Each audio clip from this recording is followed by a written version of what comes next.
2022. 3 matches on the cards today and tonight at 7 p.m.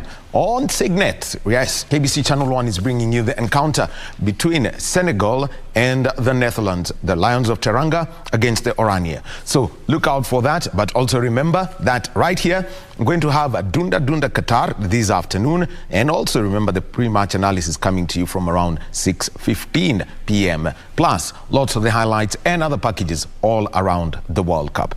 Well, it is a day where, there is a conversation, following a decision that was made by Kiambu Governor Dr. Kimani Wamatangi yesterday about the integrity of buildings. But at Kwale, the Institution of Engineers of Kenya is hosting a conference, and this is about ensuring that there is some clarity and also some integrity around all the work that people do. And also, His Excellency the President, Dr. William Ruto, is going to be meeting with the President of the Democratic Republic of Congo, Felix Tshisekedi, and this is in Kinshasa before he comes back and travels to South Korea. Just part of the stories that we're going to be keeping up on. And remember also, this is examinations week. We're getting into the examinations season, so there's a lot of consultations. We've seen the kinds of rains that have been here, so very heavy, so we're going to be also keeping up with what's happening on that front. But on Sports Check today, it's all about the World Cup. Kwa sababu World Cup iko KBC. The opening match and the opening ceremony, we all watched it tomorrow. So we're going to be doing that. But we won't start with an analysis, an analysis about the game, but we're going to be talking to two people who have done some work that you really would not want to be a part of, but you've got to be very strong and deliver the highest level. We're talking about refereeing. And in studio with me, I have got right here on my immediate left, elite assistant referee, Mary Njoroge. Karibu KBC. Asante. And thank you for coming here. And also, we have got a person who is very good with numbers. Very, very good with numbers. He's actually a university don, but he is known for that one run he made at continental football. It became a meme. Dr. Peter Kamaku, welcome. He is an elite center referee. And also, by the way, Mogo Kariuki, thank you that you're back, and I hope it's not too late for you to become a referee. He is Kenya's only video assistant referee, and he uses cameras like the ones that you have up there at the gallery. So, a whole set of cameras. So, you can become a VAR, but first you have to go and get to his level. Thank you, ladies and gentlemen. Thank you. So, now, let's the whole conversation here we want to talk about is about the laws of the game. And Dr. Let me just start with you about how you would view that one goal that was disallowed, because there's from the referee's eye and also from the VAR eye, because now it gives you as the referee you have only one line of sight, but when you go up there you probably have 25 cameras to work with. Yes. Thank you. For the game yesterday, for the normal person, it was a genuine goal, and everyone celebrated. Even the Ecuador fans celebrated. But as a VR, we are blessed to have many cameras. Okay, so the VR has very many cameras, and the first thing you check as a VR, because that's one of the first things you check. It's about goals. Anytime a goal is scored, the VR must check. Is there an offside before? Is there a foul before? So for the situation yesterday, specifically, we had the goalkeeper went out to go and try to clear. So once the goalkeeper left, he stopped becoming the last person. So we call him now the second last defender. So he becomes a non-field player? Yes. So we have the guy who was on near the post, now is the total last person. So the goalkeeper now became the second last defender. And it's not easy, even for me as a VR. I had to consult my assistant Mary to discuss about it. Okay, she's the one who reminded me that the goalkeeper has already gone out. So once he went out, then he becomes the second last defender. When the player played, the player who scored the goal was in an offside position. It's the most. This is the most confusing part of offside. Okay, because usually and naturally we think the goalkeeper is the last man. That's how everyone thinks. The goalkeeper is the last man. But once he goes out, then it becomes different. Now, what you're talking about, because you're talking about the laws of the game, is law number 11, yes, which is the preserve of assistant referees. Yes. Now, Mary, take us through law number 11, the offside law. Yeah. Because this is the one that confuses people a lot. Thank you. With offside, it's really difficult, especially in such situations. You know, being in an offside position is not an offense by itself. But there are things you do, now you be penalized for being in an offside position. Yesterday, it was a fraction. It was actually the feet.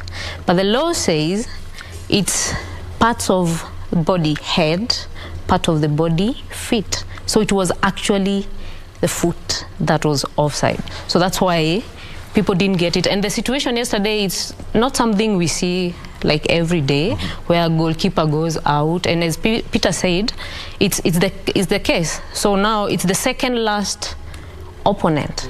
So the goalkeeper now was the second last.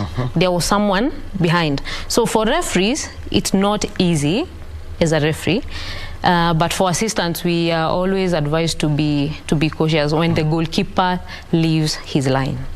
And that is basically that 18-yard box, the moment they're out, because I saw that. Even these days, they are considered on-field players, so that is it. Yeah. And so, let me just refer to this, an offside offense.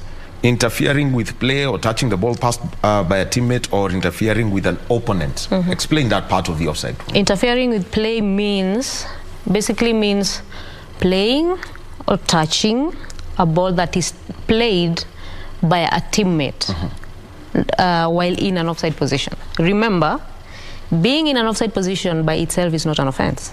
But once you play, you touch the ball, that is when you are deemed offside.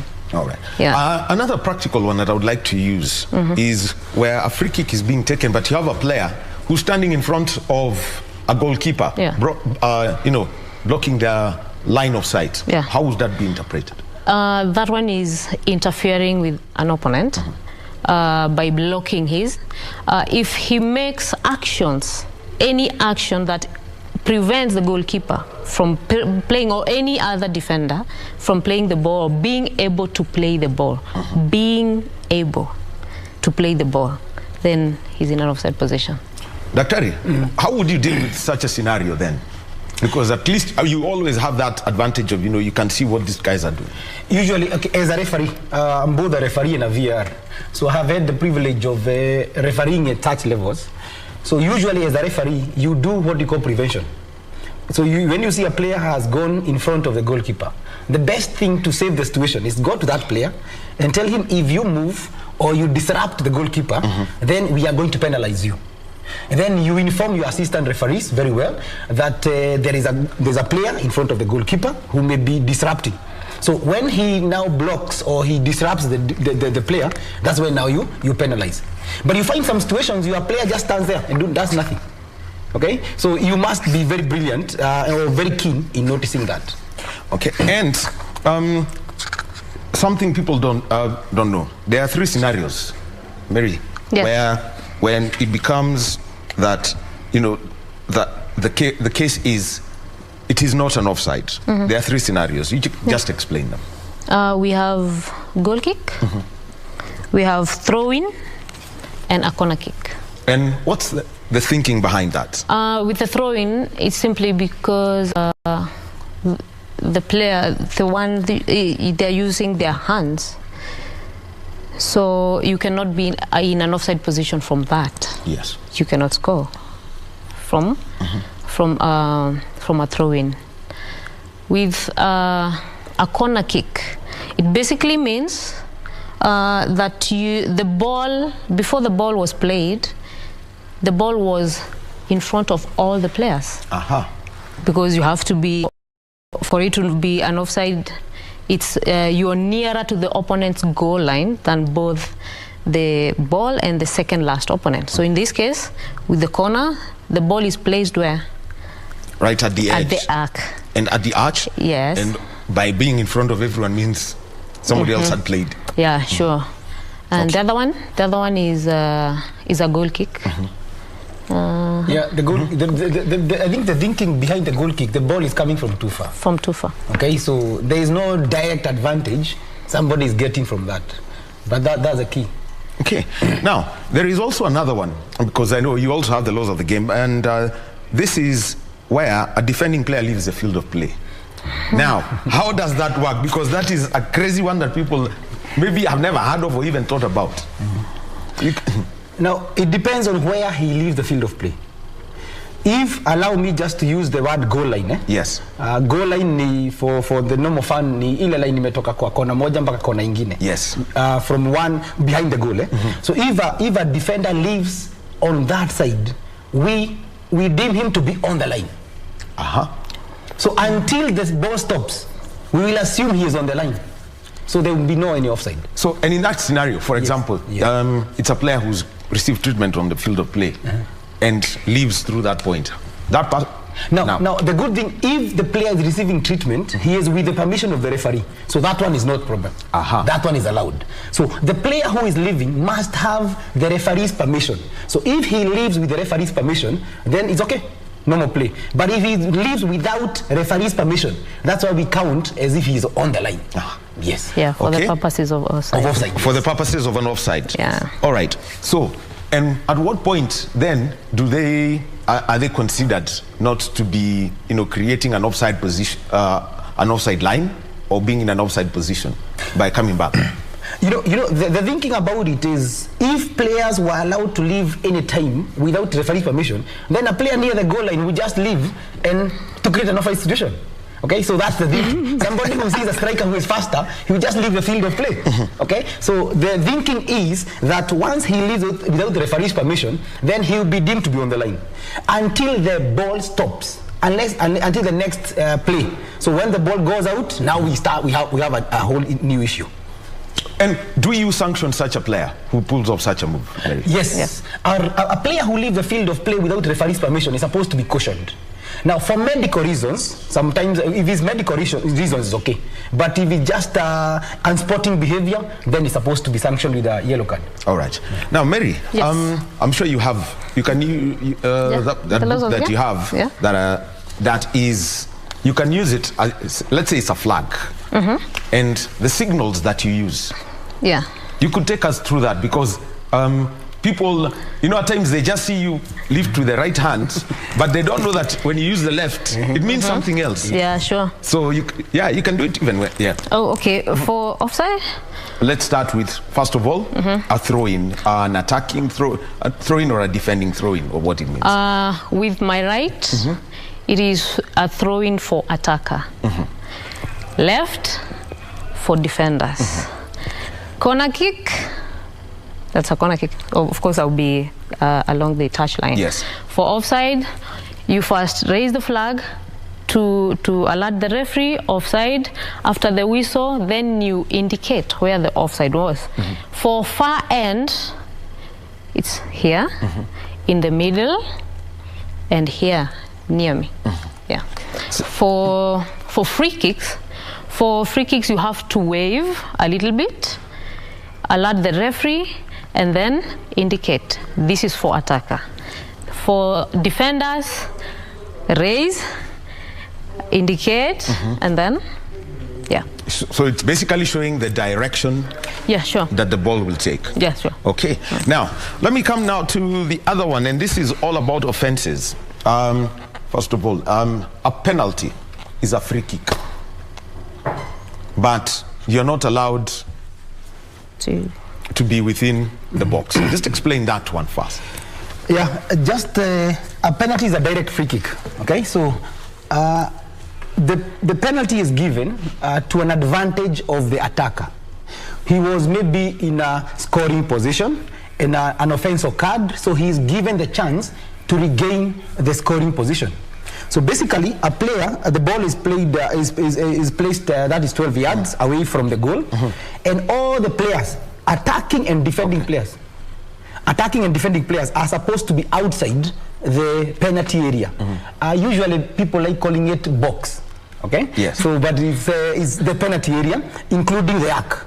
So literally, is this place and the whole arc. The players are supposed to be outside. All right. We get back to our conversation, and we are with referees Dr. Peter Kamaku and assistant referee Mary Njoroge, talking about the penalty kick. And for a penalty kick, As an assistant referee, you have a role. Yeah. And this is mainly about the positioning of the goalkeeper. You just explain that role that you've got to play anytime a penalty kick is being taken. Yeah, for assistant is simply to check if the goalkeeper leaves the line before the ball is played. Yeah. Just explain that. Yeah, maybe I can even add, in relevance to the World Cup, because the game is played with VAR, there are two scenarios. A game without VAR, the assistant referee is her or his duty to confirm if the goalkeeper leaves. So in our league, because we don't have a VAR, so you will have the assistant referees will come all the way to the edge of the penalty area. Okay, and he will check if the goalkeeper goes out before the ball is kicked. Now, but now in World Cup is different, is that we have VAR. So that duty now will be resting on the VAR. Okay, so the assistant referee now in the World Cup will be left on the touchline. He will not come near. Number two, the duty of checking if the goalkeeper goes out or not becomes now VAR. Now, there are two things. The first thing is, let me just demonstrate. So, assuming the one of the foot of the goalkeeper, any foot or heel, must be behind, on the line or behind. So, is it on air? Is it on the ground? But be on the line. Okay, so assuming this is the line, yes, then it must be. So, if the goalkeeper is just a millimeter away, then it's a problem. But even if it's on the air, then it's okay. So, it's part of the body of the goalkeeper. So, even if it's arm of the hand or something. Yes, but but the law has changed going into 2022, 2023. The previous one is where both feet had to be on the line. Yeah. What's the change that and the effect of it eventually when it comes to penalty taking? I would say that it's about giving advantage to the goalkeeper to have the opportunity also to save. Now, goalkeepers naturally, it is unnatural for you to jump with both legs. Yes. It is unnatural.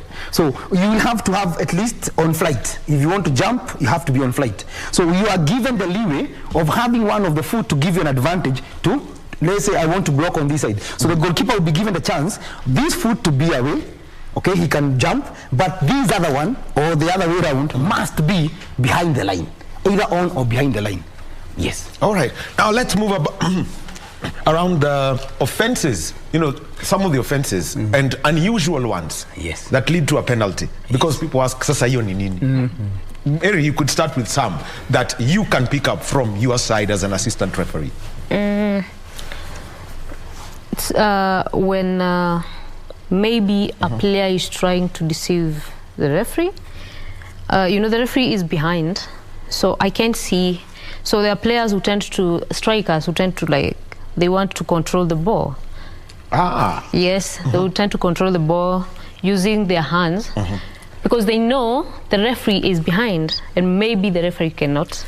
So you flag. The infamous Thierry Henry handball. Yeah, so you raise for that and they're like, no, what happened? Because maybe even the defenders, they might have a feeling that there was a hand. But with my position, I can easily tell that the body, the hand left. Yes. Yes. So somebody actually used, what is it called, unauthorized action to do that. Actually, it's just simple, just like this, just to get control of the ball.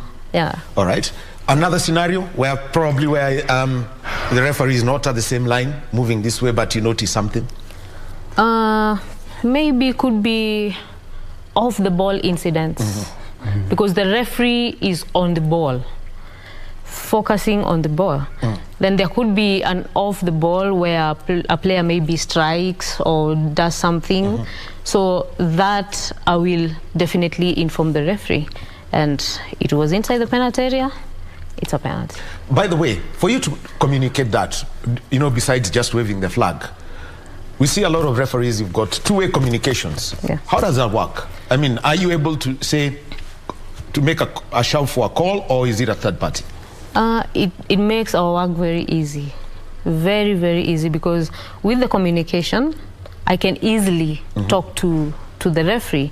And even before, I don't necessarily have to raise the flag. Yes. I'll just communicate, especially for the penalties, we are advised not to raise, but in our league we don't have VAR, and maybe we don't even have the communications. So for instances we don't have those instances, we don't have the communication, then you have to wave the flag. If not, if you have the communication, then you communicate. You just talk to the referee. Everything, before every decision. Like for instance, the one with off the field, of the ball, I'll just talk to him. Striking. The Zinedine Zidane yes. headbutt. Yes, exactly. So I'll just communicate to him. And if we don't have the communication, we have the beep flags, where the referee has the whatever. The beep here. And I'll just press before raising to alert him. So by the flag is going up. He already knows that there is a flag coming up. Yeah. Now, others that you may pick up, offenses that people think are not part of football, but actually are offenses. Majority of the others could be maybe holding. Usually in free kicks, in corners and such, you find players holding each other. Now, just as Mary explained that the referee is behind, so you may find an attacker, assuming Mary is an attacker and I'm a defender, I will hold her. Okay, I will hold her jersey, and it will reduce the speed she will be moving it. So holding is a very key offense. Sometimes we also have kicking each other. Okay, so with VR we have the advantage of being able to see those off the field incidents. So I would say holding is a key one. I would also say kicking each other is also part of the key. But now the normal ones now for tripping an opponent, or stepping an opponent, or striking an opponent are the other key ones that are well known. Now, when it comes to communication, because a lot of hand gestures are used, which ones are allowed? Which ones are not allowed? For the players or for the referees? For the officials, match officials. Now, as officials, at World Cup level, they have the communication gadgets. So, and you talk the way you talk in a phone, okay? Yes. We just talk. We have done with many games, even international level. And you talk normally. So I will tell her, okay, for me, maybe she will tell me it's a foul. I will tell her, okay, for me it was not enough for player to go down and all that. So we communicate. So one of the things at this level as referees, you cannot use gestures which may be meaning something different. So we are allowed only to use gestures which are in the law. So if I indicate this way, I'm saying it's a foul. Yes. If I indicate this way, it's an offside. I'm not supposed to be seen just throwing my hands anyhow.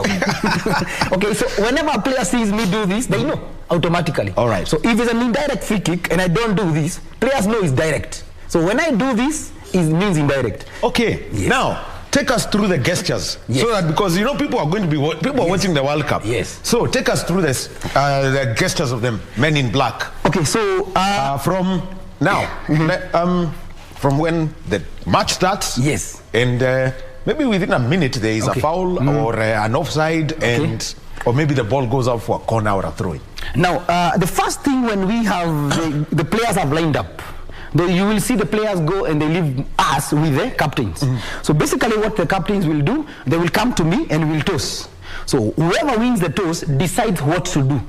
Now that's a change, because historically it was whenever you win the toss, then you take the side or you take the ball. But now, currently in the current law, once you win the toss, you decide what to do. You decide, I want to start attacking, okay, which side I want, or I take the ball. Okay, that's more like cricket, where if you win the toss, you either choose to bat or bowl. Yes, exactly. So now football has changed. For 2022-2023, that's a new change. So once you have won the toss, you tell us, okay, I will kick the ball. Okay, usually it's an advantage, especially for World Cup. You will find fans of a certain team sitting on one side. So it is very advantageous. So if my fans are sitting on this side, there is a possibility I would want to finish on that side, so that the pressure is on the goalkeeper who is defending. So I want you to imagine the Senegal versus Netherlands today. Yes. And assuming we have 50,000 fans of Senegal on this side, Senegal will be more interested having them finishing on this side in second half to put more pressure on the Netherlands. Actually, in the first, even in the first half. Yes, they would want to have more pressure. So once that, then when you go to kickoff, so usually the referee is supposed to be up after the center line on the other side. Then this means is we start play. So I will whistle, then I will show this. This is the same signal we use for all direct free kicks. Okay. So when I say this, when I do this, it's a direct free kick. Now, in case there is a foul and it is an indirect free kick, indirect free kick is a foul that happens without contact. Okay, so maybe Mary wanted to head, then I drew my leg up. There is no contact, but because of the natural behavior, she will be scared. So I will give a foul, but there is no contact. If there is contact, it becomes a direct free kick. But without any contact, then it becomes indirect. So me as a referee, I will raise the hand thing. This one means you cannot score directly. If you try to score and it goes direct to the goal, it's not a goal, it becomes a goal kick. Now, if when you are trying to score, the goalkeeper maybe dives and touches, and it goes in, then it becomes a goal. So indirect means it must be touched by another player, yes, either defending or attacking. Then we have the offside. Offside is an indirect free kick, the offside itself. So once she gives me an offside, I will also raise my hand. Okay, now that brings in something. Acha niulize swali hapa. Yes. I know you are a now, because now I can see the lecturer is coming up. Mary, now tell me, an offside is, because first of all, you may be on either side. This is an indirect free kick. Yeah. Which means, now mtu ile wa kupiga kabisa. So that means that if I take that free kick as an indirect one, would my teammate who is in an offside position, if he plays that ball, akona makosa? Yes. He's in an offside position. He was in an offside position then. This is an indirect free kick. Okay. It's the indirect free kick, which is offside. And on the other end, my teammate is in an offside position. So number two. Yeah. Being offside means you have to be, in the opponent's half, basically. So somebody decides to do something, what are they called? Some like a Wayne Rooney goal where you try and score directly. That becomes a goal kick. Yes. Yes. Mmefunzwa hapo. That becomes a goal kick. Yes. So if you're a footballer, and by the way, because I've attended one player education course with referees, and does this information go down to the players? Because I know Kenyan players. Na nikijaribu sasa. Yes, I would say that for our Premier League. In fact, 1 week ago I was with two of the Premier League teams, teaching them the law. I think 1 week ago I was with KCB. Now the players, they know these things, so we teach them. So before the league starts, the players are taken through the rules. Even at AFCON level, we have our instructors. They go and have a whole 1-2 hour lecture reminding them of the laws, so the players know. I'm sure even a Kenyan, a normal person may be surprised to hear that if a goalkeeper takes a goal kick and he scores in his own goal, it becomes a corner, not a goal. If a direct free kick, yes, anywhere in the field, any direct free kick anywhere in the field, if you hit it to your goal, is a corner, not a goal. But when you are hitting it, if your opponent touches, then it becomes a goal. Or even your teammate touches, or even hit your teammate and goes in. It will become a goal. A goal. But if it goes direct from boot to net, it's a corner. Yes. Those are little things that we always talk about, and everyone seems to be wondering, so what goes on? Now, something else that would like to talk, because it confuses people a lot, is the VAR protocol. Let me start with the one for assistant referees first. People argue a lot because there are some instances, or most of the instances, you find that this player is obviously in an offside position, but the assistant referee still has their flag down. So you advised it's an obvious offside, but there is a scoring opportunity. Put your flag down, and of course there is communication to the referee and to the VAR. So the communication for that obvious offside is delay, delay, delay. We are all advised to delay the flag, and the referee delays the whistle, because I might flag instantly and the referee realizes, no, there is a scoring opportunity. So he delays the whistle to allow play, because once you cancel that goal and then VAR checks and finds that there was no offside, there is nothing they can do.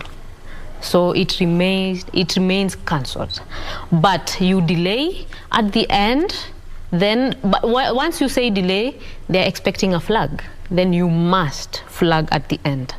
If it went in a corner or what, then you must flag. There are instances where we have tight, like yesterday's. Yes. That was extremely tight. So in that situation, as an assistant, please, even without VAR, this one without VAR, we advise not to raise. It's a tight situation, so keep your flag down. So in this instance, you communicate to them, tight, tight, tight. So with that, after that, they don't expect any flag. Once you communicate, you say it's a tight offside, there is no flag at the end. So it's them to check. And that will become ideally in a goal scoring. When a goal has been scored. Yes, where a goal has been scored, they have to check. Because the moment, once you communicate to them, so you've already alerted them that there could be. So they'll be checking. So by the time you get there, already they're checking. So here you find people are like, no, why does the assistant referee has to wait? It's because once a goal is cancelled, because you raise the flag, and the VAR checks, and they find that there was no offside, there is nothing they can do. Now, you are a VAR. Yes. So, okay, I even AFCON, I did a game as a VAR. Okay, by the way, just to explain this. Yes. The video assistant referee is a person, not machines. He's a referee, actually. That is what people forget. Yes. Yes. Put that clear so that people understand what exactly video assistant referee is. Maybe majority of Kenyans know me as a referee. But Kenyans also, okay, but I am also a VAR. So one, referee, a VAR is video assistant referee. So the boss in the field is the referee, the overall boss. He's the one in charge. He's the one who makes the first and the last decision. So the VAR is like now my assistants. If I am the referee, I will have an assistant, Mary, on the line, and there will be another one who with the blessings of cameras. So now VAR is a referee himself, not assistant. The VAR himself is a referee. Then we have assistant VAR. Assistant VAR is an assistant referee, but now in the video room. Okay, the video room we call the VOR, video operating room. Okay, so now what happens, allow me to explain the VAR protocol. Now, the most interesting things for everyone in the whole World Cup will be 4 decisions. Yes. Goal or no goal. So, just as Mary brilliantly explained, once we have an opportunity to score, football is for goals. That's the beauty. You find the highest paid players are the scorers. You find somebody earning billions just because of scoring. So football is there to score. So the argument behind this is to encourage as much as possible more goals to be scored. So number 1 is goal or no goal. So once the goal is scored, the VR must check. He will have to go behind. The language you will find in the law of the book, the law of the game, we call it APP, attacking progress phase. So we will check, was there a foul by the person scoring or by the teammate when they are scoring? So we will check. If there is no foul, if there is no offside, then we agree is a goal. The second thing is what we call mistaken identity. And maybe Arsenal fans may remember this. There's a time an Arsenal defender was given the wrong card. Yes. The historical is known. So mistaken identity is me as a referee. I see Mary has done the mistake, but it's not Mary who did it, it's somebody else. So we have to correct that. The VR must check if it's Mary who is being given a yellow card or red card or whatever. Or if you have twins on the pitch. Yes. Then you have to check the number. You have to clearly say mistaken identity. The third one is penalty. It will be very interesting, assuming an attacker, he is a pretense or whatever, simulates in the penalty area, or is a clear penalty. Now, either referee gives or not, the VR must check. Okay, the VR must check. And then it becomes obvious. So one is goal or no goal. Number 2 now is the penalty or no penalty. Number 3 is mistaken identity. And the last one, straight red card. Now, this is the most confusing one. If I step on Mary here with excessive force, it's a straight red card. Yes. Now, people may need to know the VR will not check the second yellow. It is not the duty of the VR to check the second yellow cards. No. The first yellow card, second yellow card, those are under the authority of the referee. The VR only checks the direct red card. So if it is a violent conduct, if it is serious foreplay, if the referee never saw, he will be called. You see them doing this. So it has happened to me. So you go to the referee review area. You go to the referee review area. Yes. Then you will check. You will see if it's direct red. But you need to know, they will not call me to go and review a yellow card offense. Even if it's a second yellow card, they will not call me because it is not in the protocol. So the protocol are on those four major issues. All right. Now let me bring up a match and see how it would be dealt with. This was a crazy one. The UEFA Nations League final. Yes. I think the Netherlands, Portugal were playing that game, and there was a foul in the box when one side of the attack and the other one. Yes. There was an offense. But when the VAR was called, everyone thought it was for this other one, but it turned out to be for the other. How does that work? I would say, now, the work of the VR is to check what is happening. So the worst part in refereeing life, this is very frustrating for a referee, is assuming a corner has been taken and there is a possible penalty. So the language we speak of in the VR, in the room, we say possible penalty, possible offside, possible. We don't say penalty, we say possible. So assuming the referee never saw, and the play started, and it went to the other side, okay, and another penalty on the other side, and assuming there's a clear penalty. Now, unfortunately, if there was a penalty here, we'll have to come back here. So you check the first foul first. So if the penalty happened this side, before the other one, we'll have to come back to this. Yes. All right. Now, let's talk about development in the laws. And first, with the role of the assistant referee. Mary, with the role of the assistant referee, what has changed for the year 2022, 2023? Because the World Cup usually turns out to be the real testing phase for this. Is there? No. No.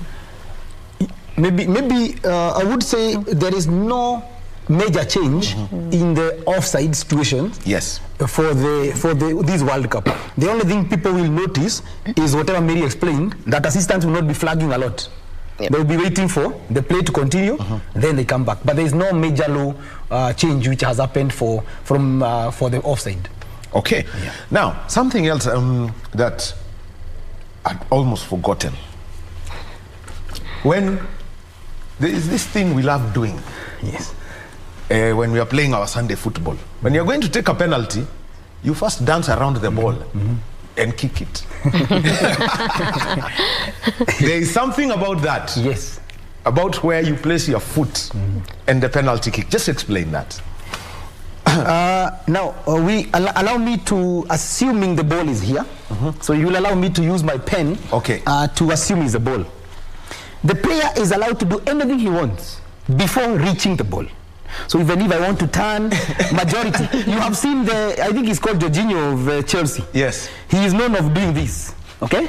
So you start a run, yes, you start a run, you can stop. You can do as many as you want. You can keep doing, you want to dance, you can dance, or whatever you want. But once you reach the last step to kick the ball, then you must kick the ball. So if I reach the ball and I do this, it's a foul against me and a yellow card because of trying to deceive. So I have to, when I reach there, I must kick the ball. But I am allowed to come, I can do this, I can do that, whichever you want. And you find majority. Now, Jorginho, what he does, he comes and jumps, and the last one, he kicks. Aha. Yes.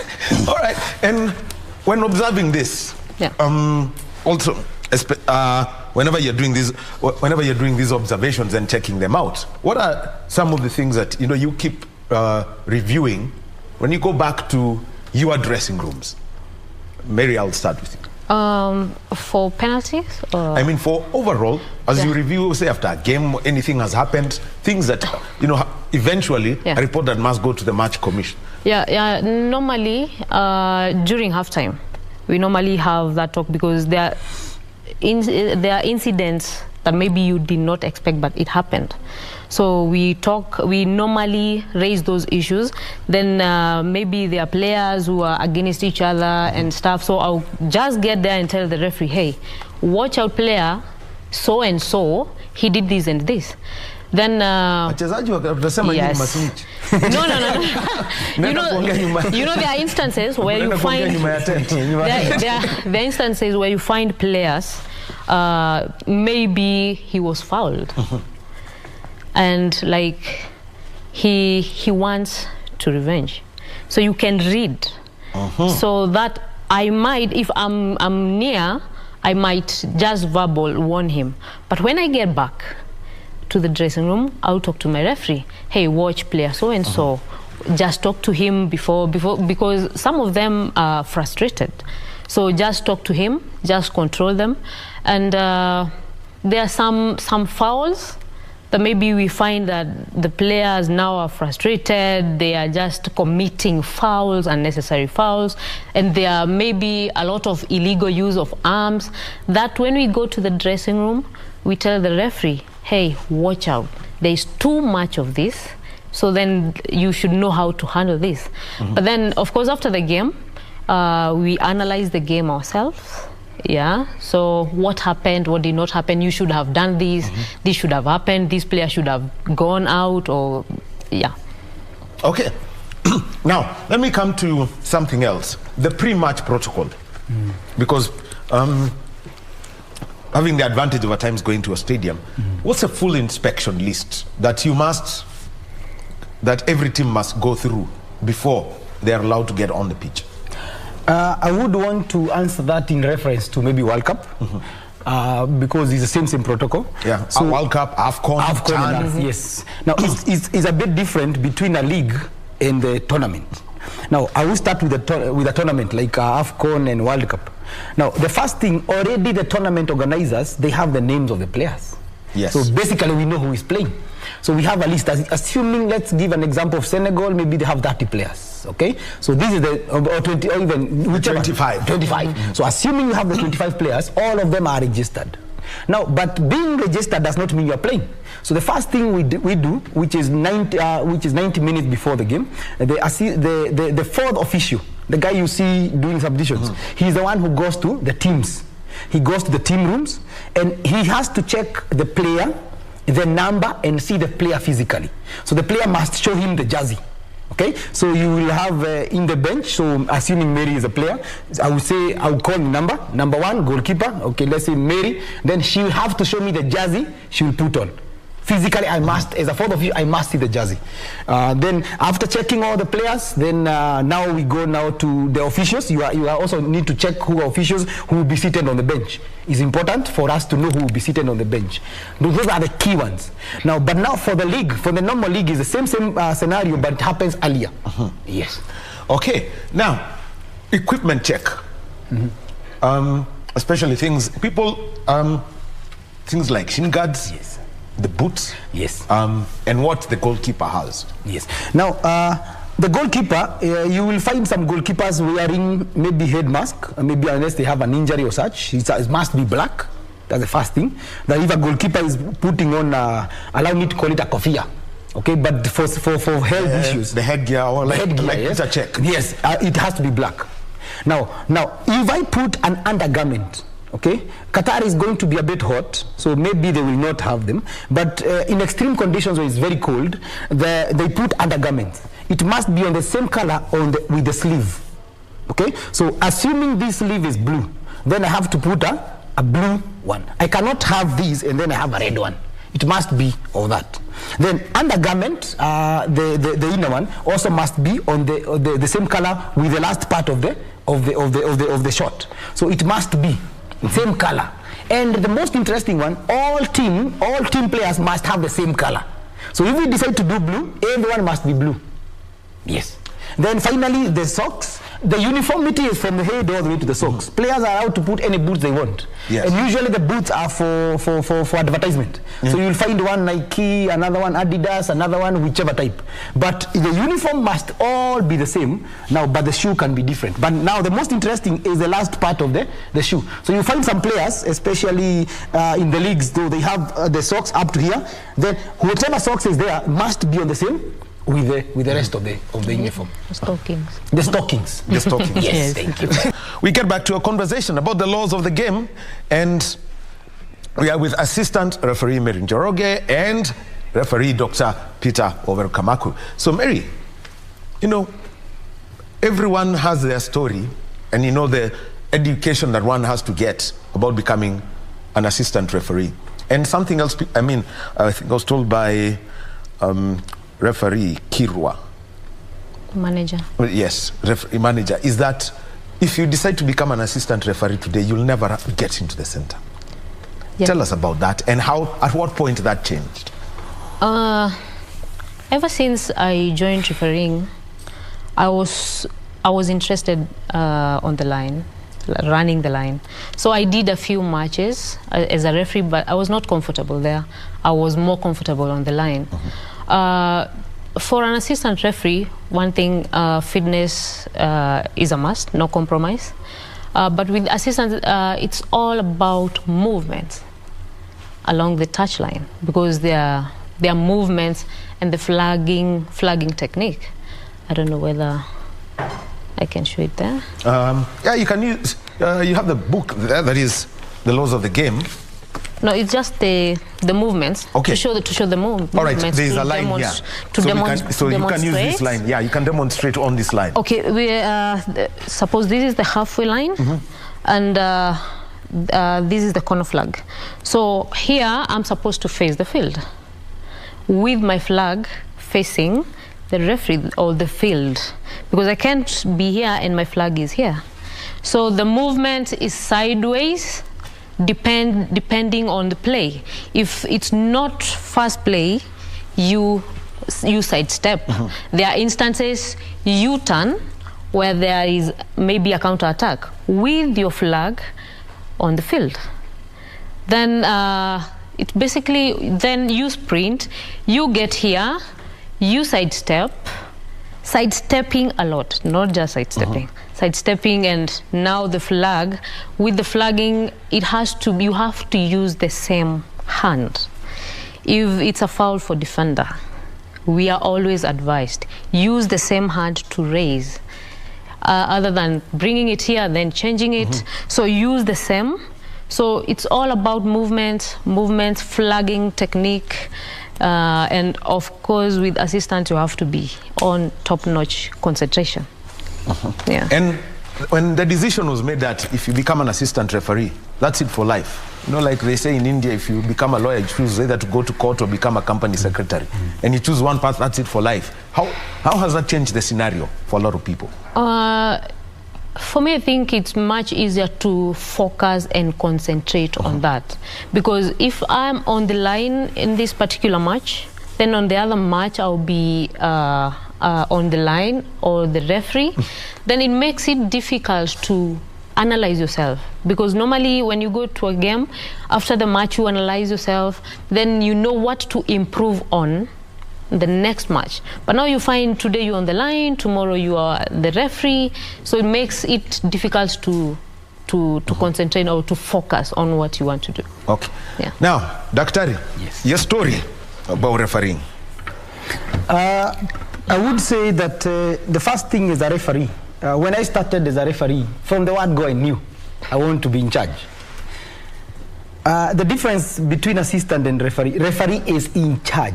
So you must have a character of somebody who wants to run the show. Okay? So every game coming up, Yo tumeiona leo. any game that is coming up, you want to be the one in charge. So a referee basically, allow me not to call it a dictator, but I will say the person who wants to show how things are supposed to be done. So from the word go, I was never comfortable with being assistant. So I wanted to run the show. So the referees does the same thing. So the key thing about referee, number one, is fitness. You run more than players. Players do 8 kilometers, 9 kilometers. In AFCON game, there's one I did 16 kilometers. Yes, because of it was a quarter final. I have to do 90 minutes, then extra 30 minutes. And players will be substituted when they are tired, but referee are not substituted. So one number is fitness. That's why you have to keep the shape. Number two, you need to understand fouls. You need to know what is a foul, what is not a foul. Because football is a game of contact. Yes. Okay? Game of contact means that people will hit each other, they will collide. Sometimes the player will be sliding to kick the ball, and he slides fairly, kicks the ball, and then the attacker maybe steps on him. So you need to understand fouls. So maybe I would say the key things, number three, two most important. Number one is fitness. Number two, understanding the laws of the game. What is a foul, what is not. Now, an extra one, it is extremely different refereeing a game with VR and without. Totally different. Because the problem with the game with VR, you know in case you are wrong, you'll be corrected. So, and it's beautiful. So you can comfortably do the game, and you know there is somebody with a parachuter who will rescue you in case you have made a mistake. So there is a lot of concentration. You must multitask. I'm doing the game, I'm talking to players, the VR is talking to me, assistant is talking to me. In a game, I may be forced to listen to 4 people at a go. VR is telling me this, assistant referee is telling me this, players are now shouting to me, a defender or attacker. So let me say also the referee must also be able to learn how to multitask at a different level. Yes. The other thing is how it's an offense and people don't take this. Players have this thing after getting fouled. You know, they just point at you and they want the card. Yes. What's the appropriate response to that? Now, we always say referee must manage your game with your character. Okay, how you respond to players. Now, if I am emotional as a referee and players are doing that, I will end up giving them yellow cards. And I will be within the law. Okay? Because players is an sporting behavior. But at high level, you are taught to manage the game. So right now, you may not see a lot of players doing this, okay? But in Russia, you saw a lot. Yes. Because the VR had just come up. So once the player maybe dives or looking for a penalty, you used to see them asking for VR or cards. Now, the referee, you must manage these players. So the easiest is just to go to the player, okay, and discuss with him. Have a candid discussion. Okay, what do you think? Oh, okay, no, I'll look at it. And then that ends. All right. Yes. Mary, let me tell you, to the people watching, in this World Cup, what are the key things they'll need to look out for when, you know, trying to interpret the game? And this is from an assistant referee's perspective. It's the offside. For me, it's the offside. Since there is VAR, so there'll be a lot of delaying the flag. That will be there. So people get agitated. This is an obvious one, and people start complaining. It's the protocol, and we have to follow the protocol. So a lot of delay. Okay. Yeah. Now, from the VAR perspective, I know football has always been a game that flows. It is not start-stop like volleyball or tennis or cricket or even basketball. What is it that people should look out for, especially from the VAR end? Because I know that's going to come up a lot. It happened in Russia. There were more penalties. There may be more penalties using VR than without VR. So people must be ready to have more penalties than in a normal game.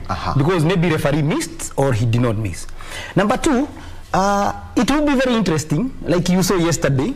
Ecuador has scored, they celebrated, they were happy, hugged each other, and all of a sudden it's offside. So the beautiful emotions, so VR is creating a different emotion.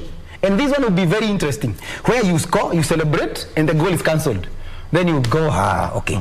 Now there will be also situations, and this one I'm sure, especially the big games. I score, I celebrate, I score, and the assistant referee, Mary, raises the flag. Yes. And I say it's offside. So we stop celebrations, and then we sit down. Then the VR checks and find there is no offside. Then now we go and celebrate again. So VR is bringing a very different emotion. For a good number of people think that it is taking away the beauty of football. But for me, I look at it, VR is bringing a different kind of emotion. You can imagine it was not a goal. Assistant raised, okay, then we go back, you start talking, then all of a sudden, the VR says the goal. Then now you go and celebrate. So there you are, you run and poof. Yes, good. And different. Then the players who are in the center, now we run all the way to the other side and go and celebrate. and very different emotion. All right, we'll be keeping observation of that. Thank you very much, Dr. Peter Ohero Kamaku. Yeah, mathematician, by the way. My sub anajua kuchapa proper. He's a university don. And also, he is a video assistant referee, the only one in Kenya qualified to do that. And he's an elite referee recognized by FIFA, and also elite assistant referee, Mary Njoroge. Asanteni sana. Thank you for the conversation. You're always welcome. I'm sure if we call you so that at least we can do what happened here, sure you'll be able to assist as much as you can. Yeah. Thank you. All right, thank you very much. And we take a short break, and when we come back, we'll be talking a lot of numbers from last night's match between Ecuador and Qatar, because there's a new phenomenon, something known as line breaks, and trying to break the opponent's defensive line. But also, the sport belongs to the fan. And today, we've got a fan in studio, and he said, Asante KBC kwa kuleta World Cup. He's brought us something. Wana Kabere is coming up next, and John Agriotieno.